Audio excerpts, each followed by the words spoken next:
BBC বাংলার television অনুষ্ঠান BBC প্রবাহে আপনাদের সবাইকে স্বাগত জানাচ্ছি। আমি শারমিন রমা। শুরুতেই দেখে নেব আজ কি থাকছে। বাংলাদেশে জুলাই গণঅভ্যুত্থানের বর্ষপূর্তিতে জাতির উদ্দেশ্যে একটি ভাষণ দিয়েছেন প্রধান উপদেষ্টা অধ্যাপক মোহাম্মদ ইউনূস এবং সেখানে তিনি নির্বাচনের সময়সীমা সম্পর্কে জানিয়েছেন। তার আগে জাতীয় সংসদ ভবনের দক্ষিণ প্লাজায় জুলাই ঘোষণাপত্র পাঠ করেছেন তিনি।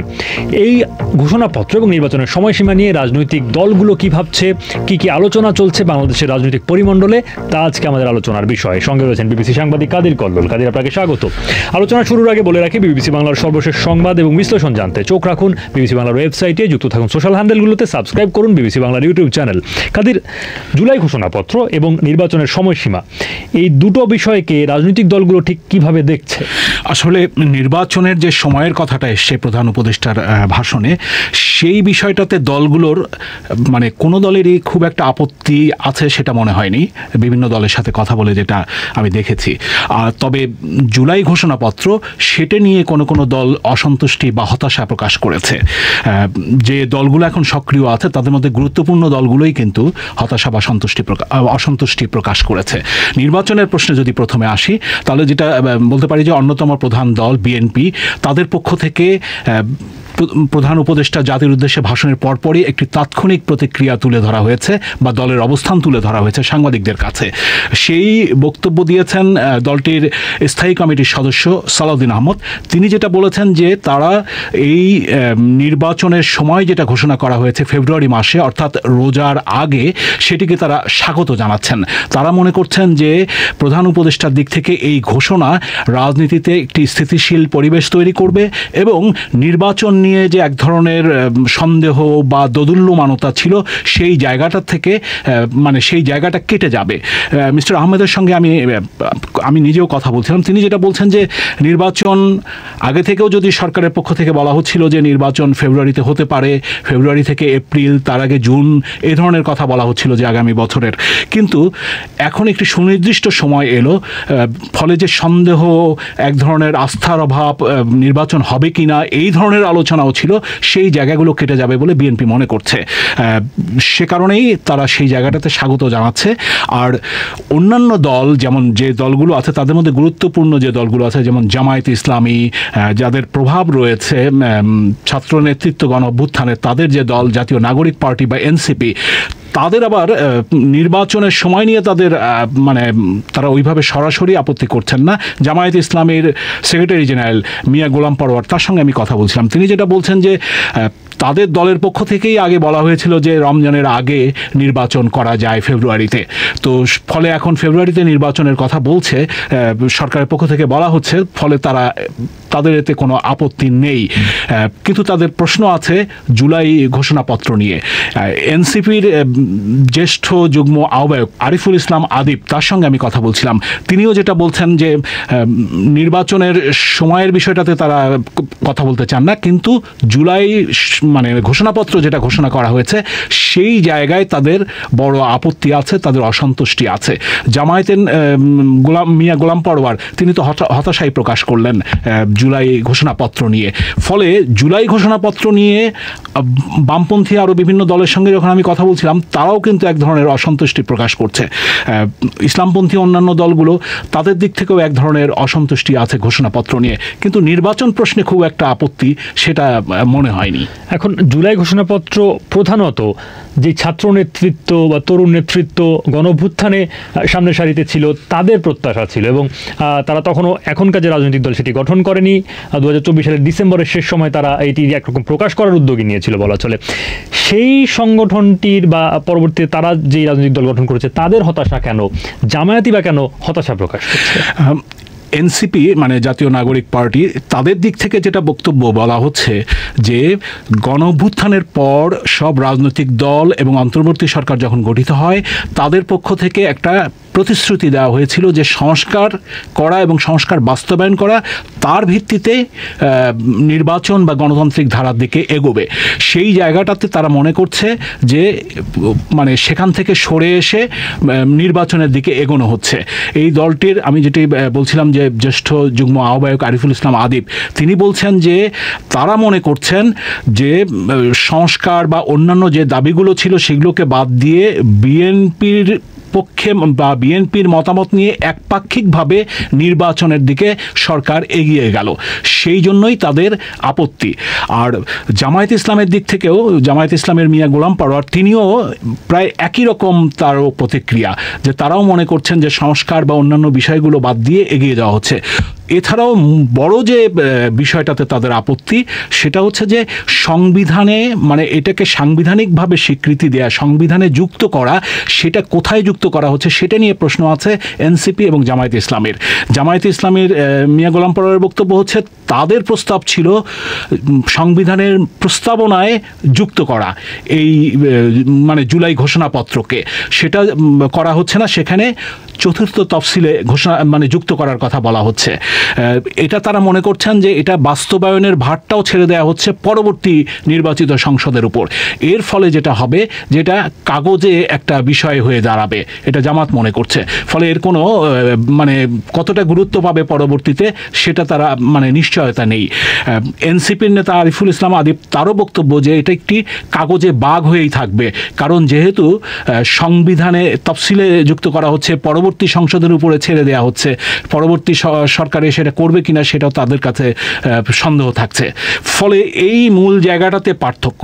জামায়াতের আরও কিছু বিষয় প্রশ্ন আছে, যেটা তারা বলছে যে মানে আওয়ামী লীগের মানে ক্ষমতাচ্যুত আওয়ামী লীগের শাসন আমলে মানে সীমান্তরক্ষী বাহিনীর যে পিলখানা যে হত্যাকাণ্ডের ঘটনা ঘটেছে, সেই ঘটনা, শাপলা চত্বরে হেফাজতের সমাবেশকে ঘিরে যে হতাহতের ঘটনাগুলো ঘটেছে, সেই ঘটনা তারা অভিযোগ করছেন যে সেই শাসনের সময় আলেমদের উপর নির্যাতন হয়েছে। এই বিষয়গুলো তারা যুক্ত করার প্রস্তাব দিয়েছেন, সেগুলো হয়নি। এইগুলোতে তাদের আপত্তি। কিন্তু এই খসড়াগুলো নিয়ে তো রাজনৈতিক দলগুলোর সঙ্গে একাধিকবার আলোচনা করেছে, সরকারের পক্ষ থেকে আলোচনা করা হয়েছে তাহলে, এবং সবার সঙ্গে ন্যূনতম সমঝোতার ভিত্তিতেই একটা জায়গায় উপনীত হওয়ার চেষ্টা ছিল নিশ্চয়ই। তো এই দলগুলো তাদের যে মতামত দিয়েছে, অন্যদিক থেকে বিএনপিও তো নিশ্চয়ই তাদের মতামত তুলে ধরেছে, ফলে তারা তাদের মতামতের প্রতিফলন দেখতে পায়নি বলছে। এটা যেটা হচ্ছে যে জামায়াত ইসলামী যেটা বলছে যে তারা যে প্রস্তাবগুলো দিয়েছে, সেই প্রস্তাবগুলো তারা মনে করছে প্রতিফলন হয়নি। তাদের প্রস্তাবের দিক থেকে এই বিষয়গুলো যেগুলো আমি বলছিলাম, যে বিভিন্ন হত্যাকাণ্ডের ঘটনা, মানবাধিকার লঙ্ঘন, তাদের ভাষায় যে মানে বিভিন্ন নির্যাতনের ঘটনা যেগুলো ঘটেছে, সেগুলো তারা যুক্ত করতে পারেনি। এবং তাদের মূল যে জায়গাটা ছিল সংবিধানে, মূল প্রস্তাবনা, মূল সংবিধানে যুক্ত করা, সেটা করা হচ্ছে না। এনসিপিও একই ধরনের বক্তব্য দিচ্ছে। তাদের অভিযোগটা হচ্ছে যে বিএনপির প্রস্তাবনাগুলো প্রাধান্য পেয়েছে বলে তারা মনে করছে, যদিও বিএনপি নেতাদের সাথে কথা বলে তারা বলছেন যে সরকার তাদের মতো করে করেছে।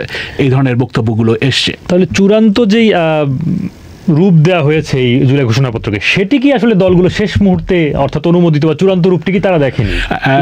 সেটাই মনে হয়েছে দলগুলোর নেতাদের সাথে কথা বলে। আসলে দলগুলোর নেতারা কিন্তু এটাও বলছেন যে মানে তাদের সাথে আলোচনা করেছে বলা হচ্ছে সরকারের পক্ষ থেকে।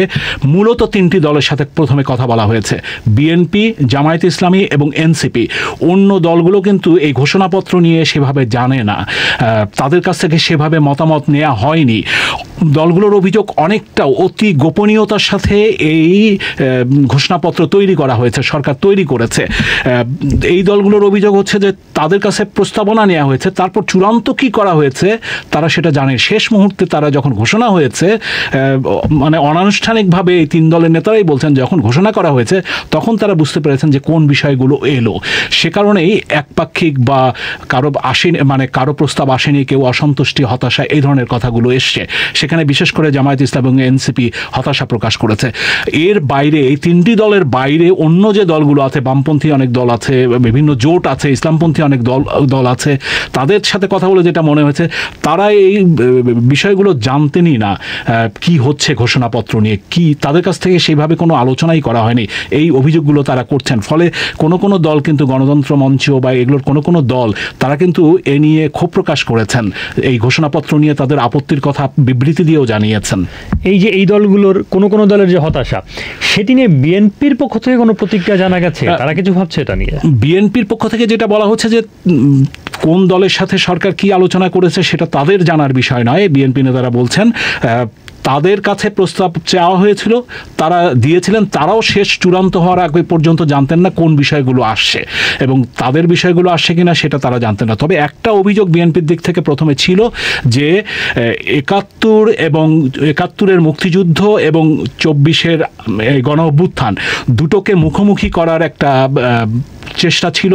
এটা বিএনপির দিক থেকে বিভিন্ন সময় অভিযোগ করা হয়েছিল যে এনসিপির দিক থেকে এই চেষ্টা ছিল বা জামায়াত বা অন্যান্য দলগুলোর দিক থেকে চেষ্টা ছিল, কিন্তু সেই জায়গাটাতে বিএনপি নেতারা মনে করছেন যে সেটি হয়নি। ৭১ সেখানে জায়গা পেয়েছে তার মতো করেই এবং ২৪ বা অন্যান্য ৯০-এর গণ অভ্যুত্থান সেই বিষয়গুলো জায়গা পেয়েছে, এটা বিএনপি নেতারা মনে করছেন। কিন্তু তাদের প্রস্তাবের ভিত্তিতেই হয়েছে বা কি হয়েছে সেটা তারা বলতে চাচ্ছেন না, কিন্তু তারা বলছেন যে তারাও অন্য দলের মতো শেষ পর্যায়ে গিয়ে জানতে পেরেছেন যে বিষয়গুলো কি এসছে।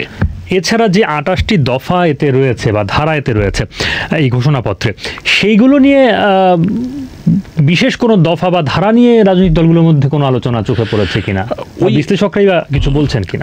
রাজনৈতিক দলগুলোর ওই একটি জায়গায়, সেটা হচ্ছে যে এখানে বলা হয়েছে যে সংবিধানে স্বীকৃতি দেওয়া হবে, সেটা তফসিলে স্বীকৃতি দেওয়া হবে, সেটা বিএনপি মানে সেটাতে সম্মত, সেটাকে স্বাগত জানাচ্ছে।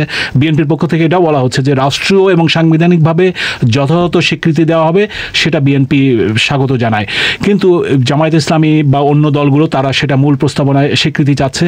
আর আইনি সুরক্ষা দেওয়ার কথা যেটা বলা হচ্ছে যে এই গণ অভ্যুত্থানে ২৪ দফায় যেটা রয়েছে যে আইনি সুরক্ষা দেওয়া হবে, এই বিষয়টাতে মানে অন্য দলগুলো, বিএনপি ছাড়াও অন্য দলগুলো চাচ্ছে যে আইনি সুরক্ষার বিষয়টা এখনই নিশ্চিত করতে হবে, যাতে কোনো মামলা মোকদ্দমা বা এই যারা এই গণ অভ্যুত্থানে বা আন্দোলনে ছিল তাদের নিরাপত্তার প্রশ্ন, তাদের পরবর্তীতে কোনো সেই সময় যে ঘটনাগুলো ঘটেছে সেগুলোর ব্যাপারে কোনো মামলার মুখোমুখি হওয়া, কোনো বিচারের মুখোমুখি হওয়া যাতে না হয়, সেই বিষয়গুলো সেভাবে আসেনি, শুধু আইনি সুরক্ষার কথা বলা হয়েছে। এই জায়গায় কিছু দলের আপত্তি।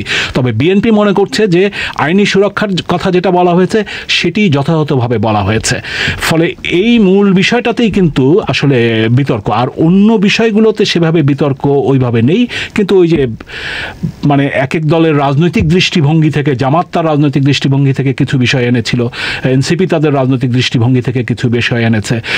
তো এনসিপি তো মনেই করছে যে যে ঘোষণাপত্র দেয়া হয়েছে এটি আসলে সব কিছুই মানে পরবর্তী সংসদের উপর যেহেতু ছেড়ে দেওয়া হয়েছে, আসলে তারা মনে করছে যে এখন তারা কি অবস্থান নেবে এই প্রেক্ষাপটে, এখন দেশ নির্বাচনমুখী হবে যেটা প্রধান উপদেষ্টা বলেছেন, সেটি তারা পরবর্তীতে আরও সিদ্ধান্ত নেবেন। ফলে বামপন্থী কয়েকটি দলের সঙ্গে আমি যখন কথা বলছিলাম তারা যেটা বলছেন যে এই ঘোষণাপত্র যেভাবে এসছে তাতে আসলে আরও মানে ঐক্যের যে কথা ছিল রাজনৈতিক দলগুলোর মধ্যে সেটা হয়নি, মানে বিভক্তিই থেকে গেল, ভিন্ন ভিন্ন অবস্থান, ভিন্ন ভিন্ন রাজনৈতিক দৃষ্টিভঙ্গিতে মতপার্থক্য বিভক্তির মধ্যেই এই ঘোষণাটা এলো, ফলে এখানে ঐক্যের জায়গাটা সেইভাবে থাকেনি।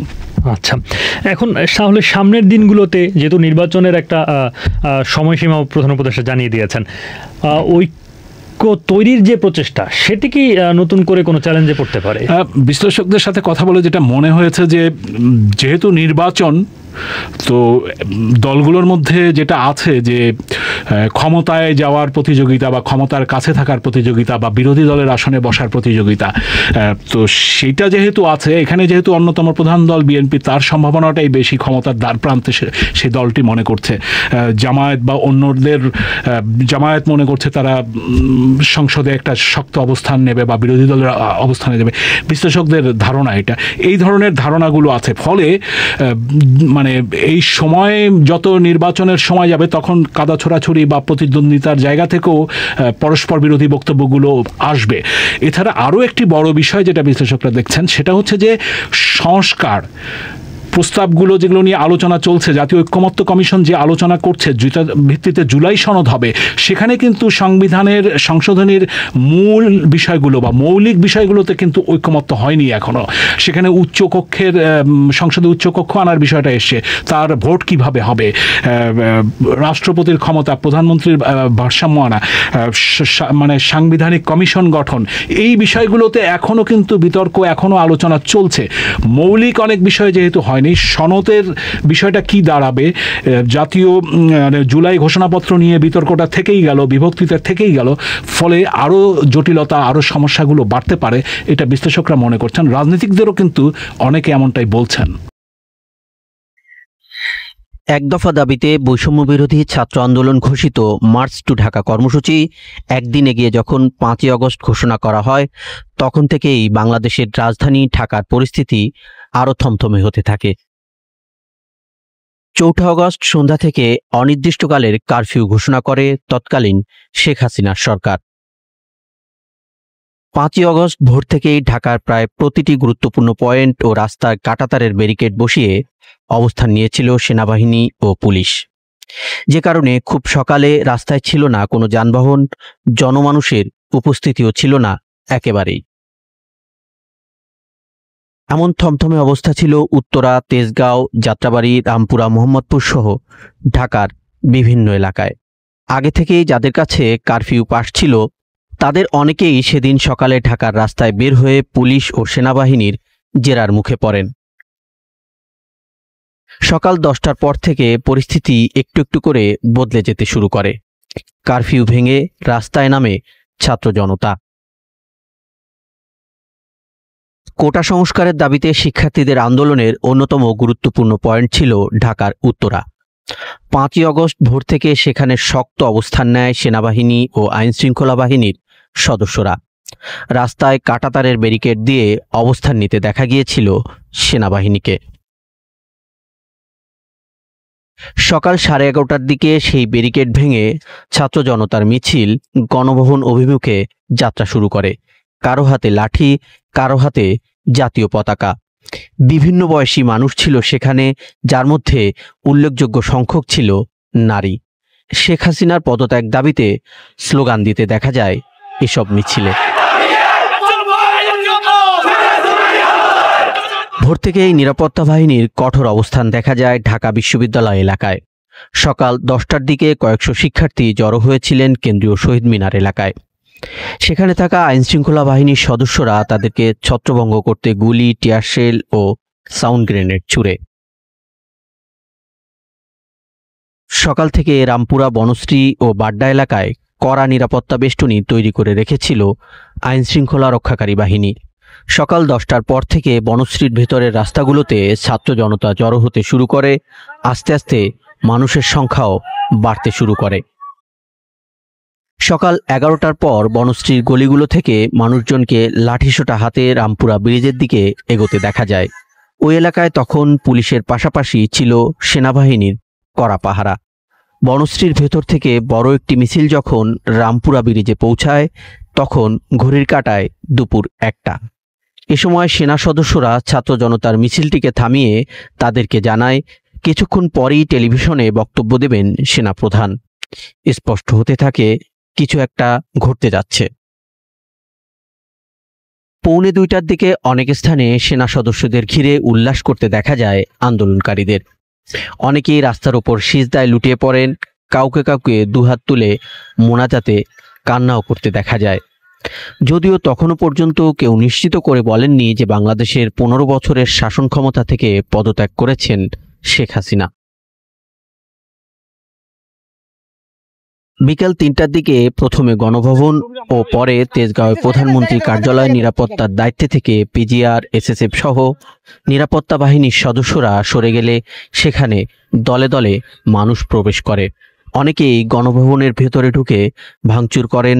সেখানকার টেবিল চেয়ার সহ বিভিন্ন আসবাবপত্র নিয়ে বের হয়ে যান কেউ কেউ। প্রধানমন্ত্রীর কার্যালয় ও গণভবনে ঢুকে বিজয় উল্লাস করতে দেখা যায় বিপুল সংখ্যক মানুষকে। জাতীয় সংসদ ভবন, বিজয় সরণি, শাহবাগ সহ ঢাকার রাস্তায় তখন লাখো মানুষ। গণঅভ্যুত্থানের মুখে শেখ হাসিনার পদত্যাগ ও দেশত্যাগে আনন্দ উল্লাস করছিলেন তারা। তবে এর মধ্যে ভাঙচুর, অগ্নিসংযোগের মতো ঘটনাও ঘটতে থাকে। ঢাকার বিজয় সরণিতে শেখ মুজিবুর রহমানের বিশাল প্রতিকৃতি ভেঙে ফেলে বিক্ষুব্ধ জনতার এক অংশ। বিকেলেই আগুন দেওয়া হয় আওয়ামী লীগের বিভিন্ন কার্যালয়ে। থানাসহ সরকারি বিভিন্ন স্থাপনায় ভাঙচুর চলে 5ই আগস্ট রাত পর্যন্ত। 2024-এর জুলাই অগাস্টের গণঅভ্যুত্থানে ঠিক কত মানুষ মারা গেছে সেই হিসেব নিয়ে এখনও ধোঁয়াশা রয়েছে।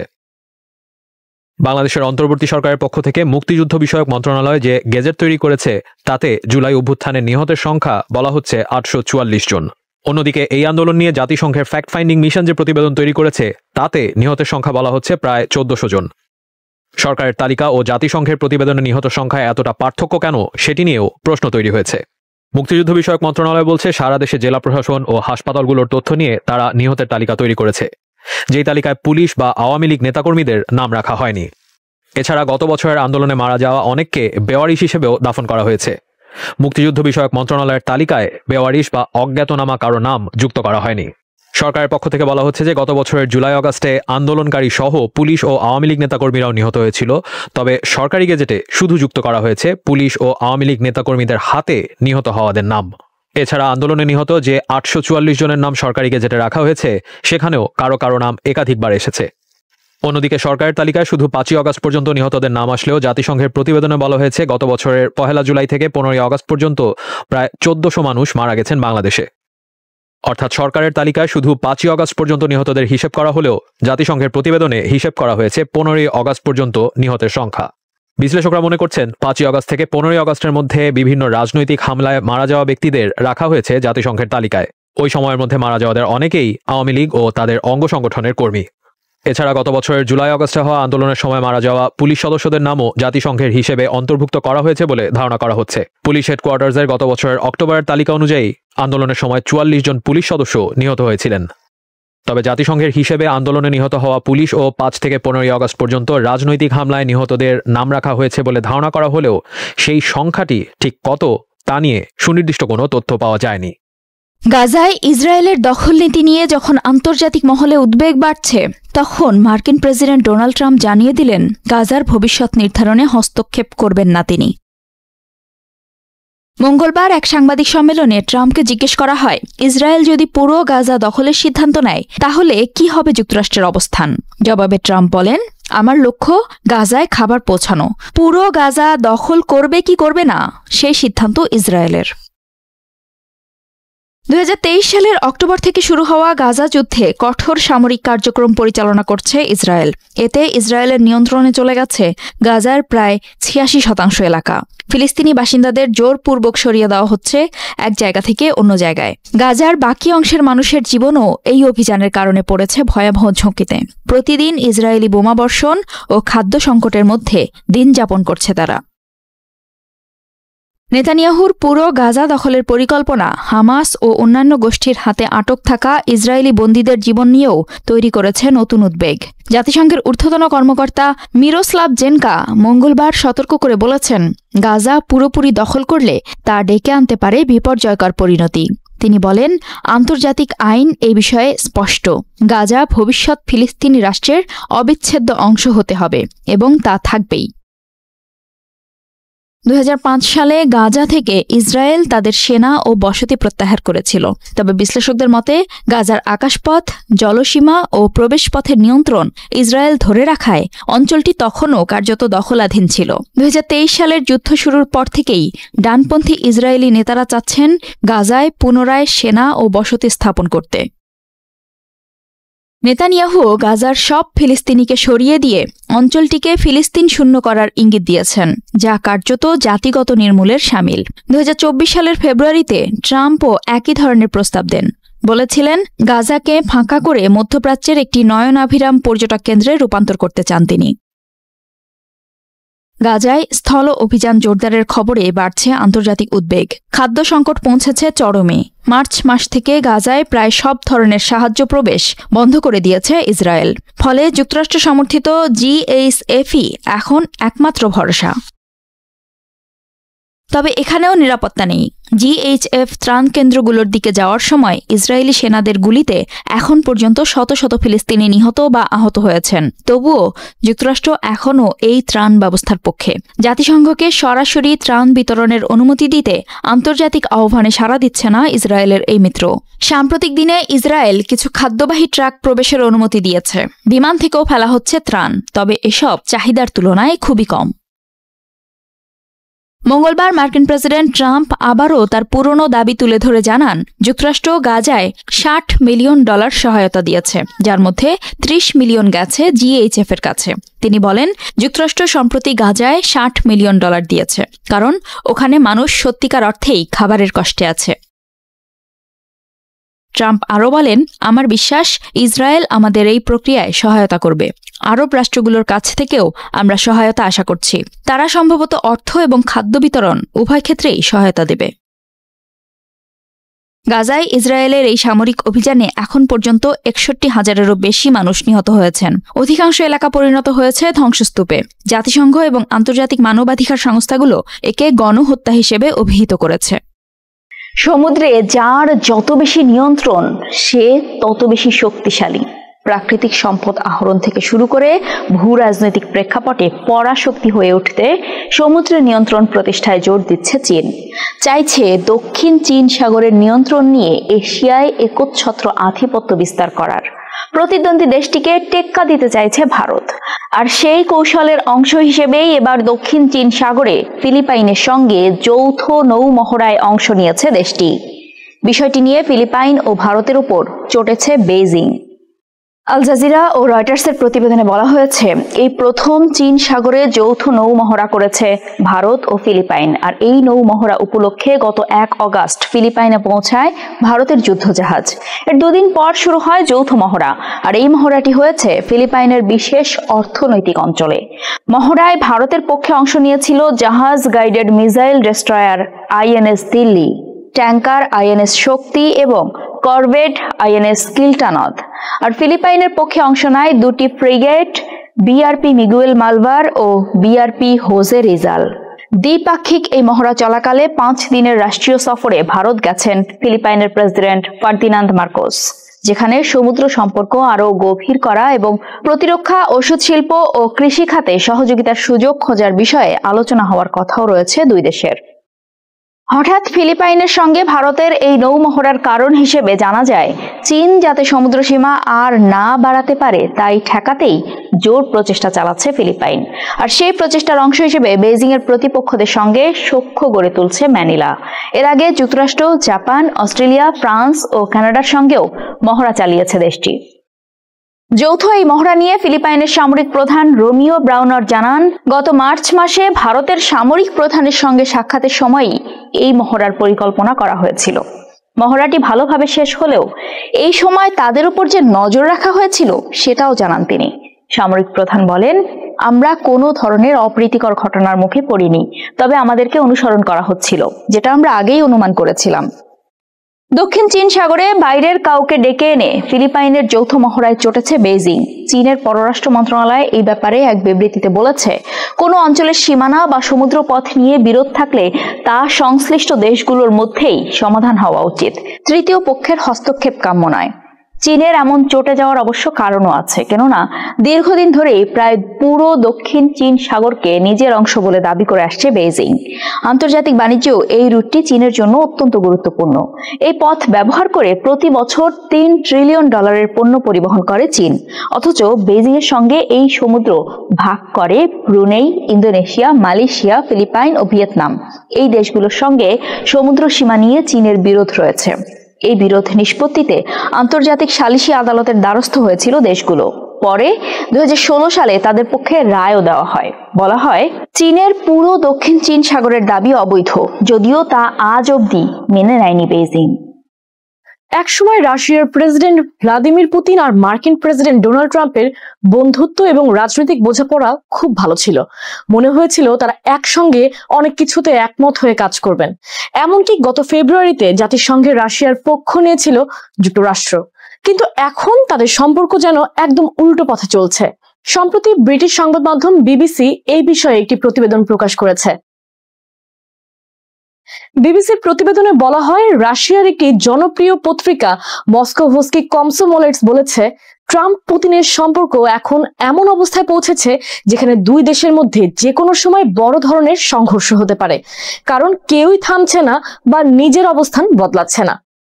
ট্রাম্প বারবার বলা সত্ত্বেও ইউক্রেন যুদ্ধ থামাতে রাজি নন পুতিন, বরং তিনি আরো আত্মবিশ্বাসী হয়ে যুদ্ধ চালিয়ে যাচ্ছেন এবং একে রাশিয়ার বিশেষ সামরিক অভিযান বলেছেন। যুদ্ধ থামানোর বা দীর্ঘমেয়াদী যুদ্ধবিরতির কোনো ইচ্ছা পুতিন কখনোই দেখাননি। অন্যদিকে ট্রাম্প পুতিনকে হুঁশিয়ারি দিয়ে বলেছেন, আগামী 8 অগস্ট পর্যন্ত যদি যুদ্ধ না থামে তাহলে রাশিয়ার উপর আরো নিষেধাজ্ঞা আরোপ করবেন তিনি। এমনকি রাশিয়ার মিত্র ভারত চীনের উপরও উচ্চ শুল্ক বসাবেন তিনি। এছাড়া সম্প্রতি সাবেক রুশ প্রেসিডেন্ট দিমিত্রি মেদভেদেভের উস্কানিমূলক মন্তব্যের কারণে ট্রাম্প রাশিয়ার কাছাকাছি আমেরিকার 2টি পারমাণবিক সাবমেরিন মোতায়েন করেছেন, যা পরিস্থিতিকে আরো উত্তপ্ত করে তুলেছে। ট্রাম্পের হতাশা তখন থেকেই বাড়তে থাকে যখন তিনি বুঝতে পারেন পুতিন শান্তি চান না, তিনি বিজয় চান। ট্রাম্প ইউক্রেনের শহরগুলোতে রুশ হামলাকে ঘৃণ্য ও লজ্জাজনক বলে মন্তব্য করেছেন। তিনি পুতিনকে লক্ষ্য করে বলেছেন, তিনি ইউক্রেন ইস্যুতে অনেক বাজে কথা বলছেন। এরপর তিনি একবার 50 দিনের সময়সীমা বেঁধে দেন, এরপর সেটিকে কমিয়ে 10 দিন করেন। সেই সময়সীমাও শেষ হবে আগামী 8 অগস্ট, কিন্তু পুতিন এখনো নমনীয়তার কোনো ইঙ্গিত দেননি। নিউ ইয়র্কের দ্য নিউ স্কুল বিশ্ববিদ্যালয়ের অধ্যাপক নিনা ক্রুশ্চেভা বলেন, ট্রাম্প যেভাবে বারবার নিজের অবস্থান বদলাচ্ছেন, পুতিন এখন তাকে আর খুব একটা গুরুত্ব দেন না। পুতিন যতদিন সম্ভব যুদ্ধ চালিয়ে যাবেন, কিংবা ইউক্রেন ক্লান্ত হয়ে রাশিয়ার শর্ত মেনে নেওয়া পর্যন্ত। এই পরিস্থিতিতে ট্রাম্প নিজেকে একজন দক্ষ মধ্যস্থতাকারী হিসেবে প্রমাণ করতে চান। শোনা যাচ্ছে উইটকফ আবার মস্কো যাচ্ছেন। এবার হয়তো তিনি হুমকি নয় বরং লোভনীয় কোনো প্রস্তাব নিয়ে যাচ্ছেন, যেমন যুদ্ধবিরতির পর অর্থনৈতিক সুবিধা। স্টিভ উইটকফ পুতিনের সঙ্গে ঘন্টার পর ঘন্টা বৈঠক করছেন। একবার বৈঠকের পর পুতিন উইটকফকে ট্রাম্পের একটি ছবি উপহার দেন, যেটা হোয়াইট হাউসে পৌঁছে দেওয়ার কথা বলেন। ট্রাম্প নাকি এই ছবি পেয়ে আবেগপ্রবণ হয়ে পড়েন, কিন্তু সেই আবেগেও চাপা পড়ে থাকেনি ট্রাম্পের চাওয়া। তিনি চান পুতিন যেন কোনো শর্ত ছাড়া যুদ্ধ একেবারে বন্ধ করে দেন। তবে পুতিন তেমন কিছু ভাবছেন না। এখন তিনি যেহেতু যুদ্ধক্ষেত্রে এগিয়ে আছেন, তাই আরো আত্মবিশ্বাসী হয়ে উঠেছেন। তিনি হয়তো মনে করেন রাশিয়ার জন্য বড় জয় দরকার, আর সেই লক্ষ্যেই তিনি এগোচ্ছেন। এখন একটি প্রশ্ন উঠছে, পুতিন কি রাজি হবেন? এখনো তিনি বলে যাচ্ছেন রাশিয়ার দখলে যেসব জায়গা আছে সেগুলো তারা ছাড়বে না। ইউক্রেনকে অবশ্যই নিরপেক্ষ হতে হবে, আর তাদের সেনাবাহিনী ছোট করতে হবে। সরাসরি বলা যায়, ট্রাম্প চান একটা সমঝোতা, যাতে তিনি নিজেকে শান্তির নায়ক হিসেবে দেখাতে পারেন। আর পুতিন যুদ্ধ জিতে প্রমাণ করতে চান রাশিয়াকে কেউ থামাতে পারবে না। শেষ পর্যন্ত কি হবে, চুক্তি নাকি সংঘর্ষ, সেটা এখনো পরিষ্কার নয়। কিন্তু সময় যত এগোচ্ছে, ট্রাম্প ও পুতিনের মধ্যে উত্তেজনা ততই বাড়ছে। প্রেসিডেন্ট ডোনাল্ড ট্রাম্প ঘোষণা দিয়েছেন তিনি খুব শিগগিরই যুক্তরাষ্ট্রের অর্থনৈতিক নীতি নির্ধারণে গুরুত্বপূর্ণ 2টি পদে নতুন নিয়োগ দেবেন। এই 2টি পদের একটি হচ্ছে bureau of labour statistics BLS commissioner এবং ফেডারেল রিজার্ভ বোর্ডের গভর্নর, যা যুক্তরাষ্ট্রের অর্থনৈতিক ভবিষ্যৎ গঠনে গভীরভাবে প্রভাব ফেলবে। এই নিয়োগ 2টি শুধু প্রশাসনিক পদ নয়, বরং এগুলোর মাধ্যমে পুরো অর্থনীতির ডেটা, সুদের হার, বিনিয়োগ সিদ্ধান্ত এবং ব্যবসায়িক আস্থা নির্ধারিত হয়। অথচ ট্রাম্পের সাম্প্রতিক মন্তব্য ও সিদ্ধান্ত অনেকের চোখে এই নিয়োগকে বিতর্কিত করে তুলেছে। অনেকে বলছেন এমন সিদ্ধান্ত মার্কিন অর্থনীতিকে ধসিয়ে দেবে। আসলে কি তাই? CNN এর এক বিশ্লেষণের আলোকে চলুন তা জেনে নেই। আপনাদের সঙ্গে আছে আমি। গত 1 আগস্ট প্রেসিডেন্ট ট্রাম্প আচমকাই বরখাস্ত করেন ব্যুরো অফ লেবার স্ট্যাটিস্টিক্স এর কমিশনার ডক্টর এরিকা ম্যাকএন্ডারফারকে। ট্রাম্পের অভিযোগ, ম্যাকএন্ডারফার ইচ্ছাকৃতভাবে চাকরির তথ্য বিকৃত করে তার প্রেসিডেন্টকে খারাপভাবে তুলে ধরার চেষ্টা করেছেন। তবে গুরুত্বপূর্ণ বিষয় হলো, এই অভিযোগের পক্ষে তিনি কোনো তথ্য প্রমাণ দেখাননি। 2-1 দিন পর ট্রাম্প ঘোষণা দেন কয়েকদিনের মধ্যেই নতুন কমিশনারের নাম ঘোষণা করবেন। আর 4 আগস্ট হোয়াইট হাউসের অর্থনৈতিক উপদেষ্টা কেভিট হ্যাসেট বলেন, একজন নতুন নেতৃত্ব দরকার, যিনি তথ্য ব্যবস্থাপনাকে আরো আধুনিক ও স্বচ্ছ করতে পারেন। কিন্তু বাস্তবতা বলছে ভিন্ন কথা। সাম্প্রতিক যে চাকরির যেটা সংশোধন নিয়ে ট্রাম্প ও হ্যাসেট বিরক্ত, তা আসলে জরিপে কম প্রতিক্রিয়া, কোভিড পরবর্তী বাজারে অপ্রত্যাশিত পরিবর্তন ও পূর্বাভাসে কিছু ভুল অনুমানের ফল। এবং এই সংশোধনী স্বাভাবিক প্রক্রিয়ার অংশ, যেমন আবহাওয়ার পূর্বাভাস প্রতিনিয়ত নতুন তথ্যের ভিত্তিতে হালনাগাদ হয়। গোল্ডম্যান স্যাক্স এর অর্থনীতিবিদরা এক নোটে বলেন, এই তথ্য সংশোধনগুলো আমাদের চোখে অপ্রত্যাশিত নয়, বরং এটি সাম্প্রতিক অর্থনৈতিক বাস্তবতার সঙ্গেই মিলে যাচ্ছে। অর্থনীতিবিদ রবার্ট রুগিরেলো বলেন, যদি সত্যিই কোনো তথ্য বিকৃতি হতো তাহলে বরখাস্ত যৌক্তিক হতো, কিন্তু কোনো প্রমাণ ছাড়াই এভাবে কাউকে চাকরি থেকে সরিয়ে দেওয়া মানে হলো সাংবাদিকতাকেই শাস্তি দেওয়া। বিএলএস যুক্তরাষ্ট্রের সরকারিভাবে স্বীকৃত একটি সংস্থা। এটি মাসে মাসে শ্রমবাজার, বেকারত্ব, মজুরি বৃদ্ধির মতো গুরুত্বপূর্ণ তথ্য প্রকাশ করে। এই তথ্যের উপর ভিত্তি করেই কোম্পানি, বিনিয়োগকারী, এমনকি কেন্দ্রীয় ব্যাংক, ফেডারেল রিজার্ভ নীতিগতভাবে সিদ্ধান্ত নেয়। তথ্য যদি অবিশ্বস্ত বা রাজনৈতিক উদ্দেশ্যে বিকৃত হয়, তাহলে সেই ডেটার উপর ভিত্তি করে নেওয়া সব সিদ্ধান্তই ভুল হতে পারে। ফলে বিনিয়োগকারীরা মার্কিন বাজার থেকে মুখ ফিরিয়ে নিতে পারেন, যার ফলে বাজারে আস্থার সংকট দেখা দেবে। বিশেষজ্ঞ ডেভিড কেলি বলেন, যদি প্রেসিডেন্ট চান সুদের হার কমুক, তাহলে তিনি যেন এমন কাউকে নিয়োগ দেন যাকে উভয় রাজনৈতিক পক্ষই নিরপেক্ষ মনে করে। তথ্যের স্বচ্ছতা আর আস্থার চেয়ে বড় কিছু নেই। আর এক বড় পরিবর্তন আসে 1 আগস্ট।